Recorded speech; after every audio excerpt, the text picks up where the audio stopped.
Hello, and you might be slightly puzzled as to why this title. What did Jesus, Buddha, and some form of atheism, like humanism, have in common? And I would say very strongly in common. Now, if we don't take modern Christianity, but we go back to the really ancient Nazarene and Ebionite path of Jerusalem, we can see that the center core of Jesus was in the most important gospel, which is the Gospel of Matthew, and not in what came later on and they wrote in the New Testament, and somehow they only cite those verses of the New Testament, but not the Gospels, the teaching of Jesus. But his teaching, really, the most important part of it, are in the Sermon of the Mount that you find in the Gospel of Matthew. Because that was one of his first talks, and that's when he gave people a new covenant. It's a new pact, a new way to liberation and to the divine. And as he started, he says, you have heard such and such a thing. However, I am telling you now, do such and such a thing. So that you have heard an eye for an eye, but I say unto you, turn the other cheek.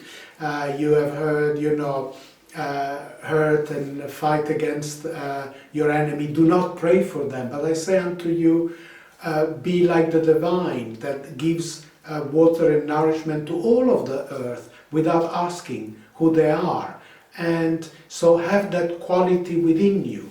So it was a very beautiful talk. I'll have to go into detail a bit later on in other videos because it takes a little while to understand it. But it's very beautiful. It's about a way of being, really. Now, even when he ends these rather long talks, he is so clear. He says, if you will not practice these words, these teachings of mine, relating to what he said in the Sermon of the Mount, I will disown you. I will have nothing to do with you. That is as strong as it is. So I don't know how most Christians that says you don't need to follow his law, just believe in his blood. Well, whatever, but that's definitely a very strong message he gave us. But after going, or whilst he was going through all these commandments, he said something very, very important. And here it comes. Take it well.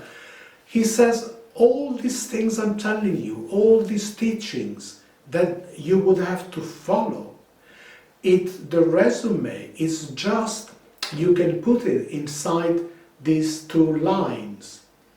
And this is really the essence of all the prophets and spiritual teachings.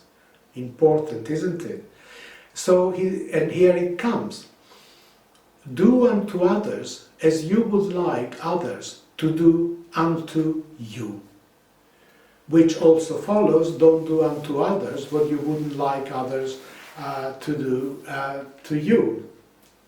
So, all this that I'm telling you, do this thing, don't do this thing, behaving this way, behaving that way, have this in your heart, be sincere. It all concentrates in there. Because if you live with that awareness, if you live with that consciousness, and truly understand what it means, and truly meditate on it every day, you will go to an higher plane of life, of existence, of spirituality, and your heart will open, and you'll be on your path to self-realization, because you'll see yourself in all other parts of creation, and you will see the whole of creation within you. There will be this oneness that will come unto you. So it's quite beautiful, isn't it? So all his teaching, all his Gospels concentrate just on this. If you can understand that, you have understood the whole teaching. And so when he later on, he says, I am the only way, you can only come through me. But then he says, if you follow my teachings, and this is his teaching. So you are automatically with him if you can follow this. Now, when we move into Buddhism, we see how strongly at the core of all the teaching is the understanding and the belief in karma. And you might not agree with that, that's fine, but I'm just saying how important that is.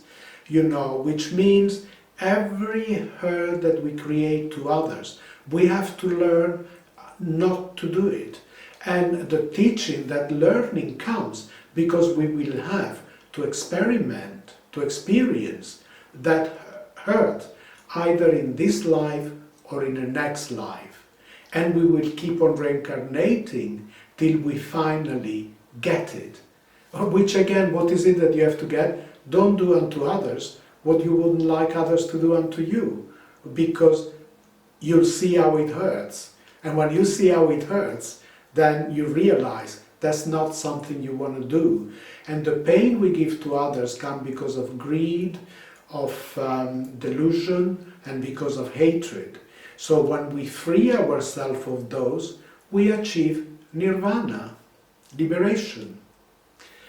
So now let's go to the a little bit more puzzling one. Why, as well, on this same line, you have the atheists?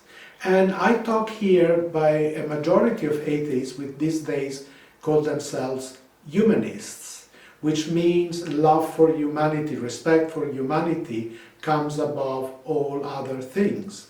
And very much within the core philosophy and belief of humanism, as it was as well in many ancient philosophers, to which humanism is quite attached and respectful of. This was always at their core. And why do they believe in that? A, because you have a much better society, a much more fulfilling society, in which the common good, the common happiness will prevail. But also because as an individual you'll find the highest satisfaction and happiness in life if you live according to those principles. So I hope have been able to express it enough for you to grasp it, and I'm sure that you have.